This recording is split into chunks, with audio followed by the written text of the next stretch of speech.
హరిహర 1, బుక్కరాయుడు 1. వర్గైన కాకతీయాస్ కాకతీయుల దగ్గర పనిచేశారు. వర్గైన్ కాకతీయుల దగ్గర పనిచేశారు. బ్రాకెట్ లో రాసుకోండి. ఏ డిపార్ట్మెంట్? ఎడ్యుకేషన్ డిపార్ట్మెంట్ అంటారు. Education department. సంఘం వంశం స్టార్ట్ అయినందుకు స్టోరీని రైట్ చేయండి. తర్వాత డైరెక్ట్ విజయనగర సామ్రాజ్యంలోకి దానికంటే ముందు జరిగిన స్టోరీ జరగాలి. ఒక్కోసారి రైట్ చేసిన కాకతీయ సామ్రాజ్యం చివరివాడు ఎవరినాను? సెకండ్ ప్రతాప రుద్రుడు. ఏ డైనాసిటీ చివరివాడు? ఓకే. ఇతన్ని 1323లో మహమ్మద్ బిన్ తుగ్లక్ ఓడిస్తారు. ఎవరు ఓడిస్తారు? మహమ్మద్ బిన్ తుగ్లక్ ఓడి ఏ రాజుని? సెకండ్ ప్రతాప రుద్రుడు. వాళ్ళ దగ్గర ఎడ్యుకేషన్ ఆఫీసర్స్ ఎవరు? హరిహరాయుడు, బుక్కరాయుడు. ఈ ముగ్గురిని గుర్రాన్ని కట్టేసి ఢిల్లీకి షిఫ్ట్ బాధ చదవాలి. ఢిల్లీ షిఫ్ట్ చేస్తుంటే వీళ్ళు ముగ్గురు ఈ నదిలో దూకుతారు.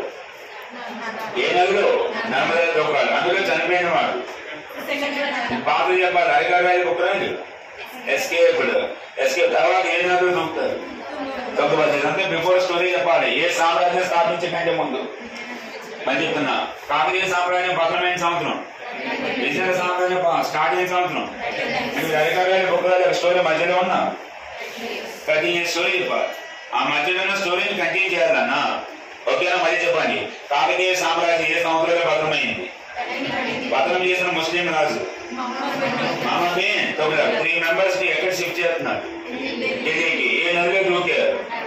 అందులో చనిపోయిన వాడు, పారిపోయిన వాడు హరిహరాయుడు, వాడు బుక్కరాయుడు. తర్వాత ఏ నదిలో దూకారు?